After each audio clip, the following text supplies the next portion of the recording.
angels, it's Haley Reese, and for today's video I'm actually really excited because for the first time during Reesemas I am heading on my first ghost hunting adventure. You guys know that my ghost hunting adventures were a really big part of the 31 days of Halloween, and you guys really seemed to enjoy it. So I didn't want to let Reesemas go past without doing some of that, and the one that I'm going to explore today, for one, I'm gonna be exploring alone, which is like, didn't I learn my lesson last time there was something lingering? But for two, is actually really spooky and really interesting. If you hear me sounding all like sniffly and congested and stuff, it's just because Toronto is freezing. There is snow everywhere, it's so cold, my nose feels like I'm either getting sick or I'm just like not adjusted to this cold, and Canada. So if I sound a little bit congested, that's the only reason why. But today we are heading to a park that has been nicknamed by the locals as Maria's Park, and kind of with good reasoning. Supposedly a lot of parents have seen a little girl playing with their children. They don't think much of it until they start to realize that there's no parent to this little girl. And she's young, supposedly around 5 years old. So I mean, you don't really let your 5-year-old go and play at this big park by themselves. The little kid will actually interact with the parents saying that her name's Maria, or if she doesn't, she'll definitely interact with the other child telling that child that her name is Maria. But all of a sudden Maria will just disappear. And at first they thought it might have been a real child, but when tons of parents were experiencing this ghost-like child who would appear and disappear, and she was always named Maria, they started to realize the park may be haunted. Now, there has been a couple of claims that a little girl by the name of Maria died in this area years and years ago, but I mean, that hasn't been officially confirmed. That could totally just be a rumor, something to look into, but regardless, I'm gonna go visit Maria's Park. So I will see you guys next when I arrive there. I'm kind of hoping there's not like a ton of children playing there because I don't want to look like a creep going up to a kid's park with a camera alone.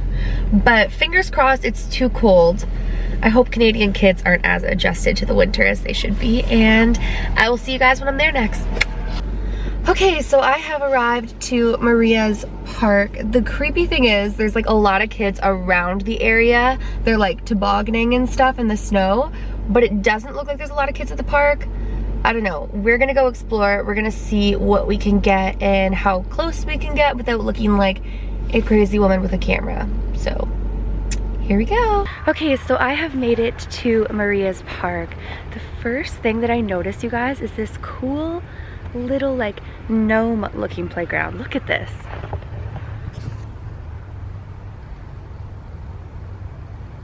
I don't know, I think that's really interesting, but it's not the exact area that Maria is said to be in, so let's go there. So I am, first of all, freezing right now. It's so cold, but this park, I have to say, looks like it has so much history. It does look really eerie. I don't know. I'll show you guys a little montage and you can tell me what you think.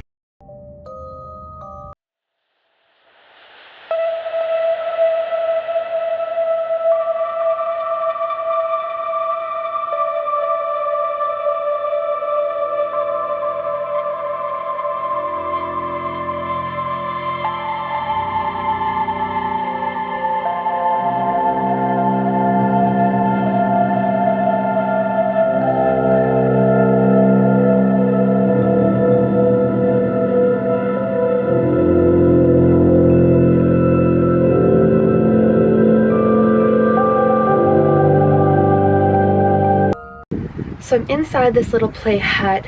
This is the playground that parents claim their children play with a little girl named Maria who has no parents around and who always disappears without a trace. Now, as you can see, it's a very open area. If a little kid starts to wander away, especially at 5, you are going to notice. But Maria disappears without anybody ever noticing. So many parents claim this. One parent claimed that Maria even told her she was looking for her mommy and daddy because she heard they crossed over now too. Now, there's a lot of legends surrounding Maria. It's mostly a local legend. It's not as internet popular as I thought it would be, and I think that's what makes this so much more eerie is because the locals know about the history of Maria, but everybody else doesn't. And I swear to gosh, you guys, I'm not even lying to you, I thought someone was coming up onto the park because I saw a shadow. And did you hear that? No one is.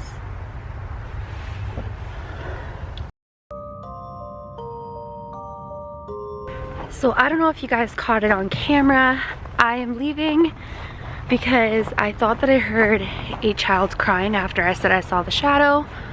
There are people at this park, but they're over here tobogganing, so I don't know, you guys.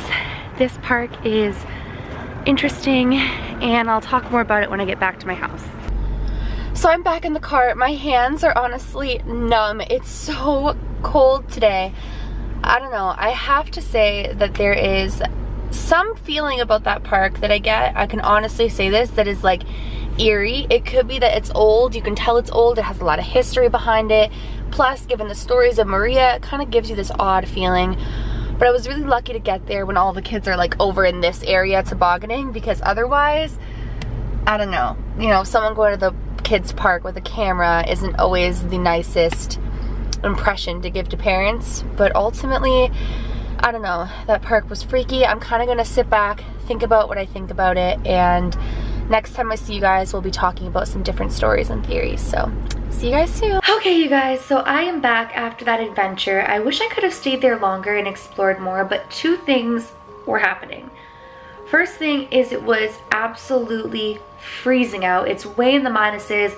I wasn't in a proper winter coat. I should have had like gloves and a scarf and proper attire on. And the second thing was, I really honestly thought that I had heard a kid crying. And yeah, it could make sense that there were kids like in the further vicinity, but to me it just kind of sounded like it was coming from closer to me than that. And it also was strange that it was right after I said that I had seen a shadow. So I don't know if you guys can hear it in the footage. I honestly don't, and I don't know if it was just a kid in the distance and the sound traveled and echoed, but that kind of freaked me out, because I can honestly say that Maria's Park has something around it. Like, there's just this vibe of history, and that there's more to it than we even realize. And it's crazy because listening to the stories, or sorry, not listening, reading the stories and experiences of what people have experienced at this park, and then going there and actually visiting it myself, it kind of puts into perspective that these things have happened here, and I feel like there's an energy here, and it feels really eerie. Like, if this park wasn't in the center of Toronto and it was out in the middle of like nowhere, it would be probably one of the scariest places ever. But that's just because they've left it very, very old-fashioned. Like, old-fashioned in the sense that they haven't touched up the paint. Like, they haven't really changed a lot in the last few years, and you can tell that it's not a modern park. It has a lot of history to it, and it definitely has some energy around it. One thing that I've noticed in the stories of Maria and leading to Maria's Park is that each story has one thing in common. Somebody is there with their child, and their child either starts interacting or is near Maria. So could it be that this spirit is attracted to children her age and wants to play with them, and that if somebody like me goes there, I won't have as much luck? Or is that just coincidental, because who goes to parks? People with children.